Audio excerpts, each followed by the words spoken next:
Welcome back to Nicole's Creative Life.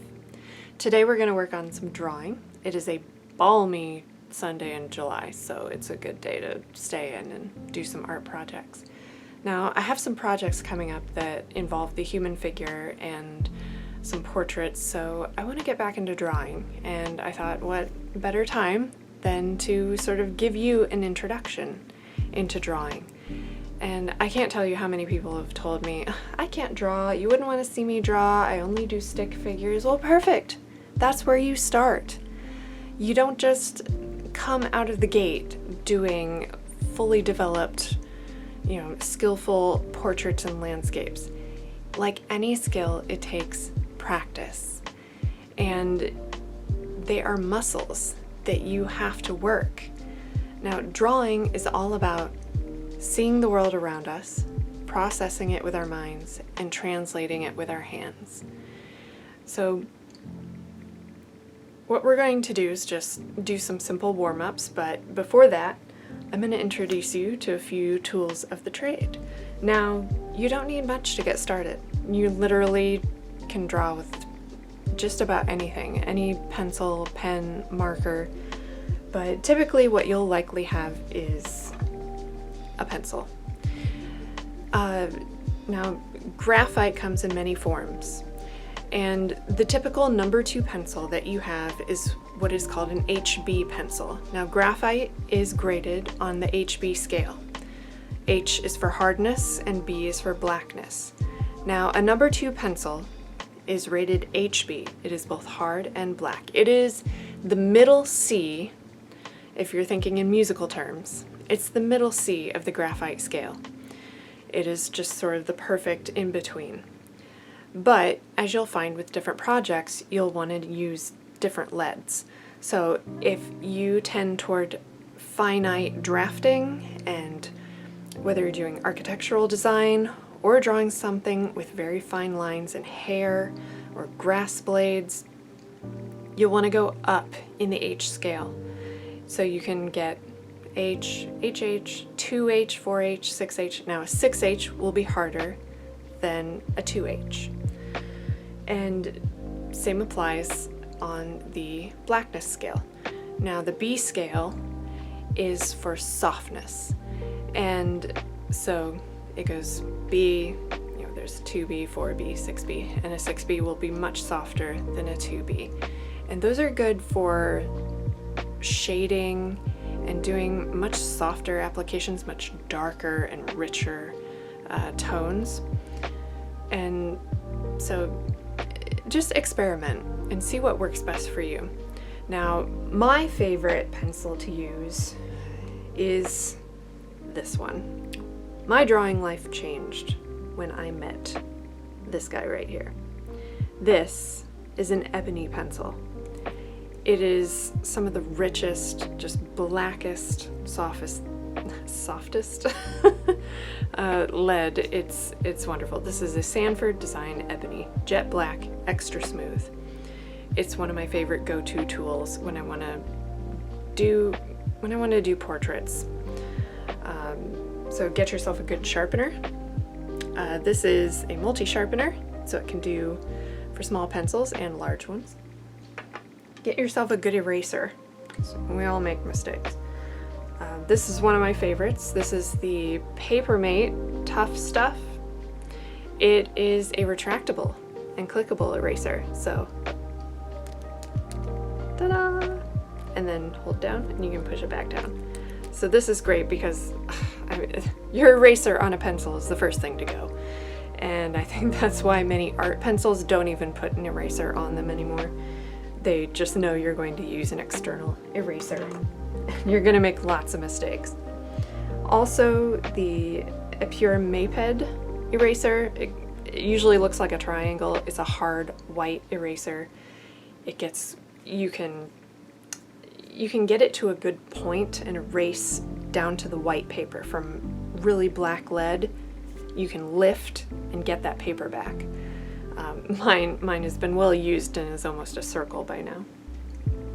Also, you have woodless graphite crayons. This is a life changer too if you're doing really large really large drawings, or even they're good for warm-up sketches as well. It is pure graphite, no wood. And these are Lyra graphite sticks. They are also water soluble.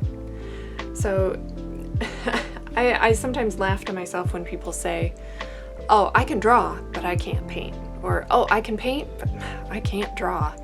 Well, I hate to break it to you, but painting is just wet drawing, and drawing is just dry painting. And a lot of the skills that you'll use in either media translate. You're going to find yourself using some of the same skills. So like I said, for those of you out there who said you can only draw stick figures, this is your time to shine. This is how you start, with doing warm-ups. Now, before you run a race, you stretch so that you don't injure yourself and stumble and make mistakes. Same goes for drawing. I remember in college, before we'd start a class, we'd rotate volunteers and we'd stand up in front of the class and do a series of poses, rapid fire poses, and we would change poses and draw them we'd start out maybe with doing minute drawings and then 30-second drawings and even 10-second drawings. You are just trying to wake your brain and your hands up. You're getting everything calibrated so that you are properly translating what you're seeing. So if you don't have a live model around, you can always work from other reference materials. They sell wooden figure drawing puppets that you can move around and draw from there. You can literally just grab an old Barbie doll and pose her, or a 1985 Gem and the Holograms doll, if you have one lying around. Or you can just work from reference pictures. And since the Olympics are going on, I'm going to use sports poses. And so I'm going to do several just very quick figure sketches. What you're trying to do is just capture the lyricism of line. You are looking for the lines, the minimal lines that would build that figure, and just really capture the movement, the form. Just do a few things to loosen up. Now, your process and warm-up sketches are just for you.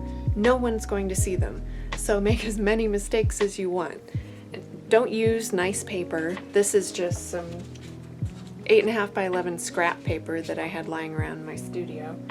And you can also buy newsprint pads, which are very cheap, have a lot of pages, and they are designed just for warming up, so that you can do one, rip it off, do another one, turn your paper over, do another, do as many as you feel you need to do.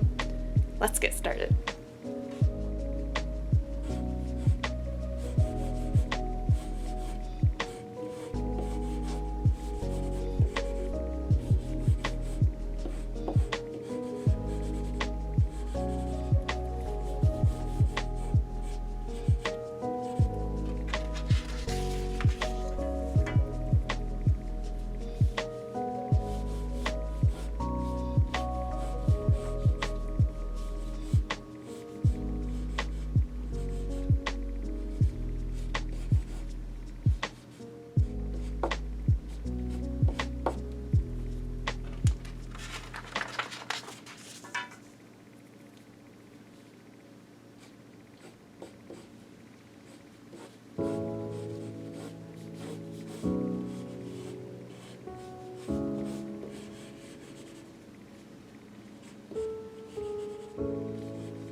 stick figures. That's where it starts.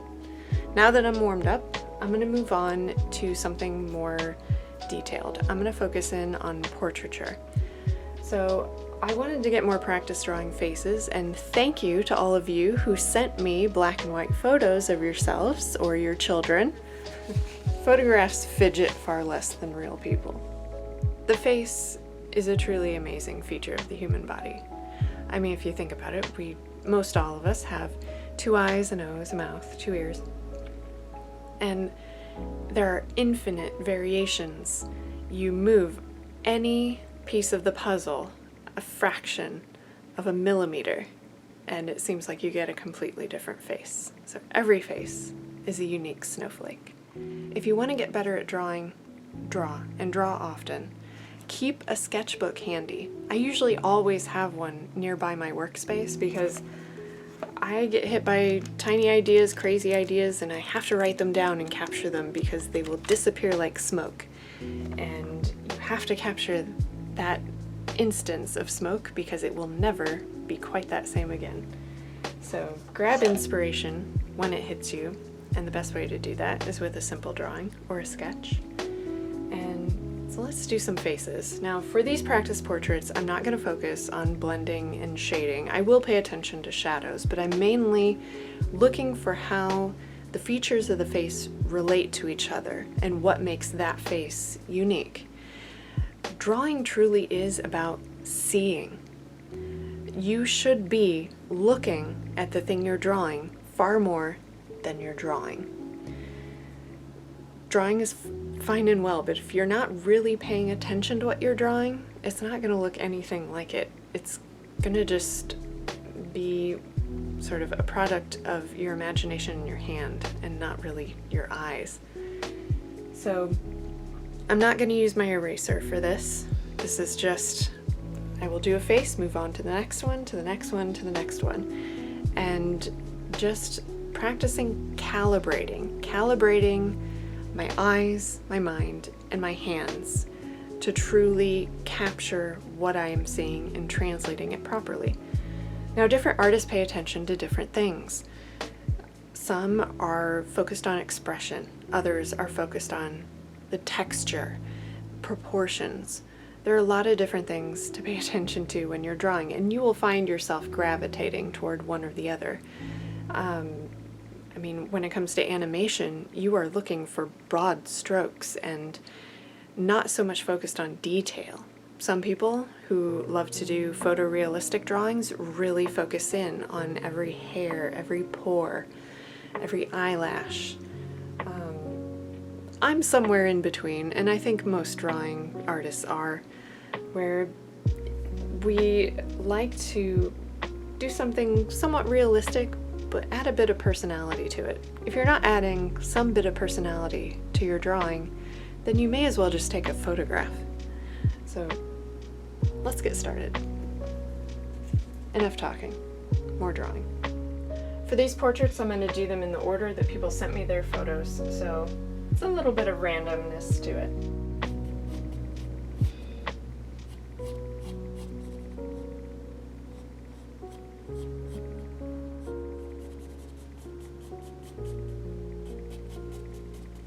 Always start light to dark. Don't go right to dark right away. So much harder to fix. It's also fun to practice drawing people of different ages. Kids are actually difficult to draw because they're so soft. As people get a little older, they get more wrinkles, their lines of their faces get more defined. And so kids are always a little difficult to do.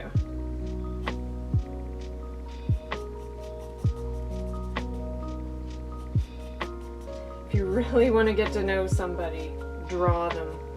You will see things about their face and about their features that you never noticed, even though you'd known them maybe for years.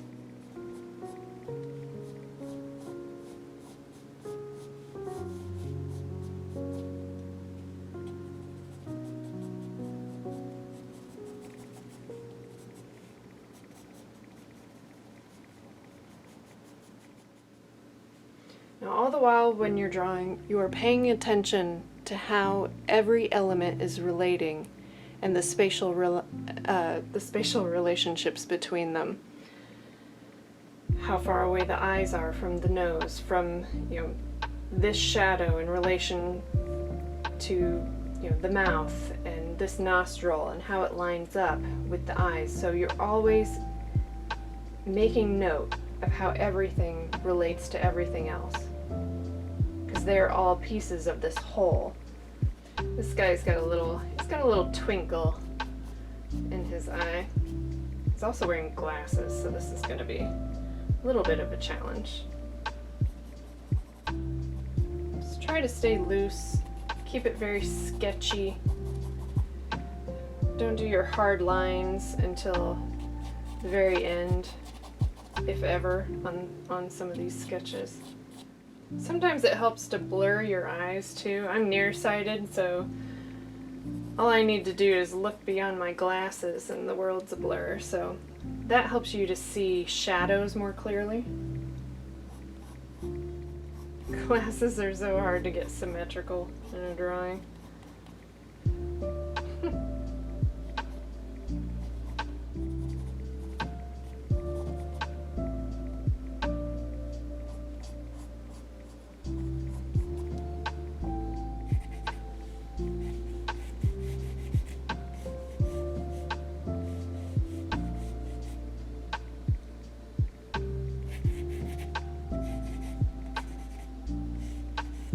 It's always good to start out with the frame of the face, the shape of the hair, just to add some guidelines. Like I said, kids are a little tricky.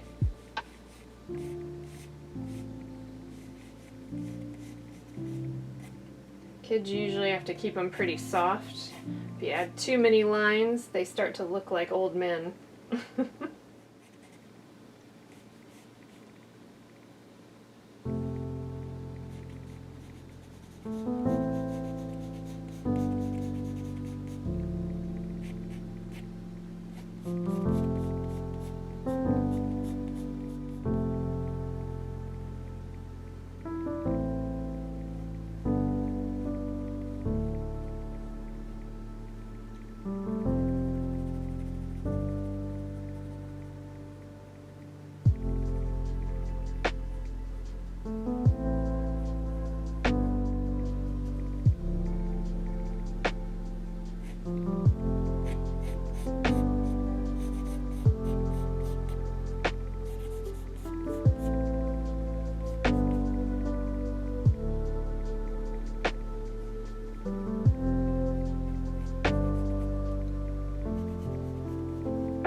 You may need to clean your hand off in between portraits.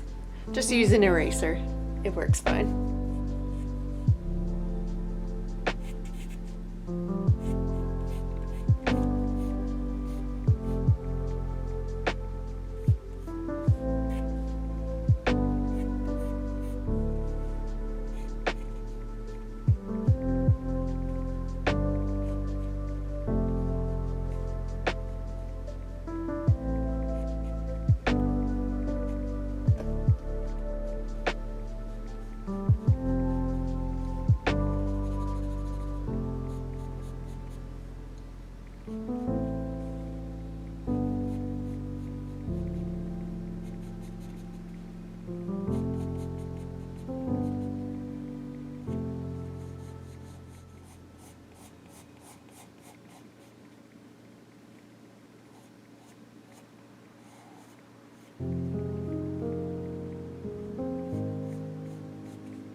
rather enjoy drawing hair.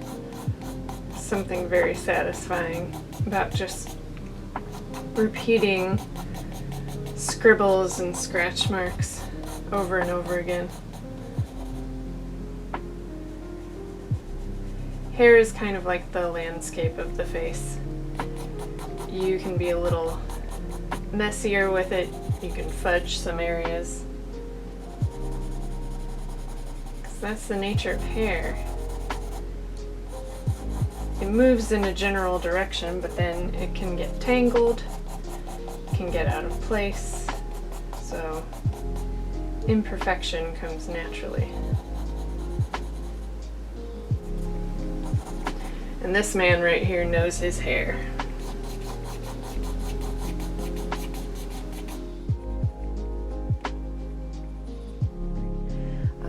At times it's hard for me to articulate my process.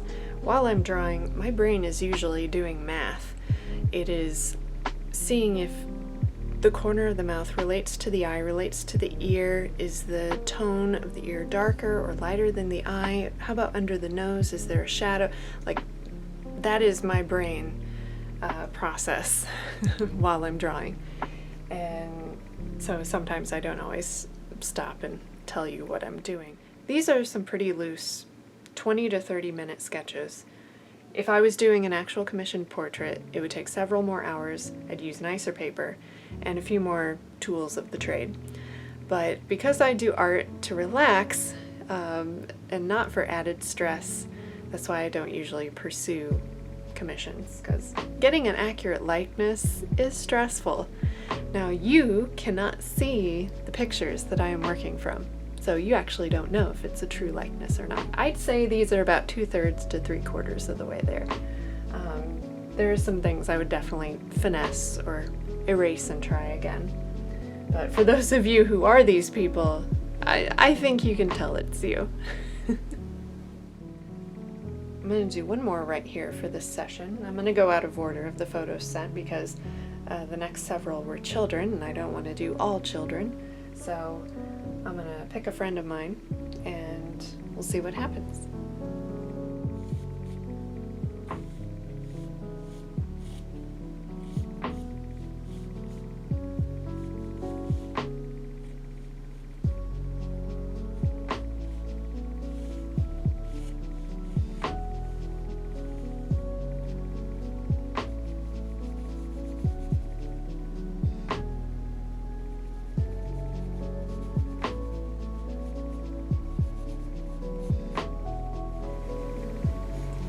You want to avoid using really hard lines on a face to start out with. Just work very soft. Even, lips are not a hard line. Lips are where our skin rolls to meet each other. Really, a lot of drawing is separating what you think you see from what you're actually seeing. It's learning to truly look at what's before you and not what you think is before you.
my hand's getting tired, so it's probably time to call it a day. Thank you so much for joining me on this portrait drawing session. If you like what you saw, please subscribe to my channel, Nicole's Creative Life, and stay tuned on all the fun artistic adventures I go on. I never know what I'm going to be working on next, so stay tuned. And if you have any questions, please let me know in the comments below. Thanks for watching! If you enjoyed the music you heard today, it was provided by LoFiGirl.com. Today's featured artist is Yasumu, and you can download his free albums, Creating Memories and Mirror of Time, at LoFiGirl.com.